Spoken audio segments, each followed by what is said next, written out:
Trevor was feeling glum. Summer had been and gone, and he had much less work to do. There were no fairs to attend or children to give rides to. All he could do was watch the leaves changing colour and falling from the trees. It came as a surprise when, one morning, Jem Cole came strolling towards his shed. "Morning, Trevor," he smiled. "How about we get you ready for work?" Trevor was excited. "A job? For me?" he asked. "They need you down at the lumber yard," Jim explained. "One of the machines has broken down, so we're going to help saw wood." Trevor smiled. Truthfully, he hoped for something more exciting, but anything was better than sitting in the shed. Trevor was soon at the sawmill and hard at work. The workmen were very impressed. "I say, Trevor," remarked the foreman, "you're sawing more logs than the machines have lately. Maybe you should be here permanently." Trevor felt proud, but it wasn't to last.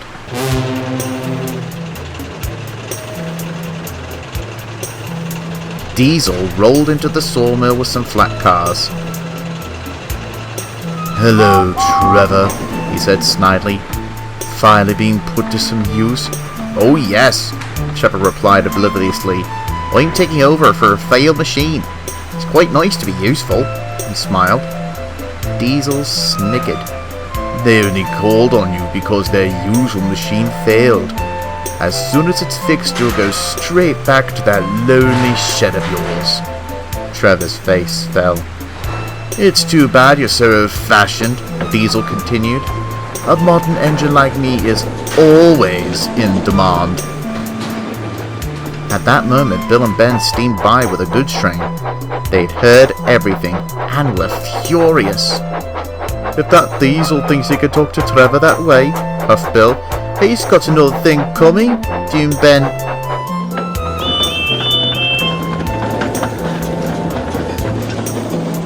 When the twins reached the harbour, they told Edward all about it. "I'll have to teach him a lesson," grumbled Bill. "We straighten him out good," smirked Ben. Now, you two," said Edward gravely. "Stooping to Diesel's level is no solution. He'll get what's coming to him one way or another." The twins weren't listening. One way was going to be their way. Later, the twins were bringing goods from the harbour to the big station. As they passed through the forest, they spotted Diesel heading the other way with more flat cars.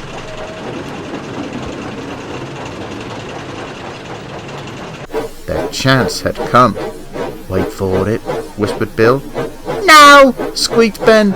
Together they hissed steam at Diesel as he passed. Lost in the thick white smoke, Diesel couldn't see, nor could his driver. Suddenly, crash!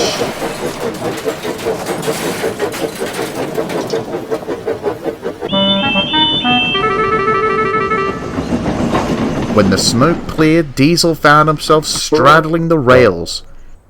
His driver got down to inspect. "That's torn it," he sighed. "We've run over some points that weren't set properly. I'll have to go to phone for a crane." Diesel was most annoyed. Soon his driver returned with bad news. "One of the express coaches derailed in the yard. It's taken every crane they have to put things right. I'm sorry, Diesel, but it looks like you're stuck for a while." Diesel was cross. His driver had left to have tea with a nearby signalman. The sun was going down and the cold wind began to blow. Diesel was lonely and secretly a little scared. "Ooh," he whimpered, listening to the hooting and howling with the forest. Just then he heard another noise, a slow chuffing, which seemed to be getting closer. Diesel couldn't bear it. "Oh dear," he cried, shutting his eyes. "I'm not a deer," came a voice. "I'm a traction engine." Diesel opened his eyes. It was Trevor.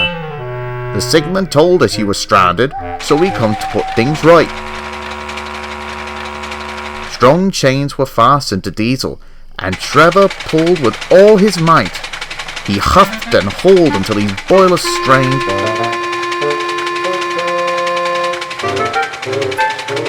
But at last, Diesel was back on the rails. He was quite relieved. "So," Trevor smiled, "this is what it feels like to be in demand, is it?" Thank you, Trevor. I am so... Diesel struggled before smiling deviously. "So glad to be back on the rails." Trevor chuckled knowingly.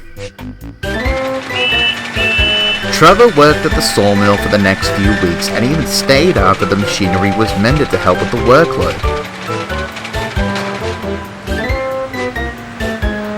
He would see Diesel bringing flat cars and taking logs away every day.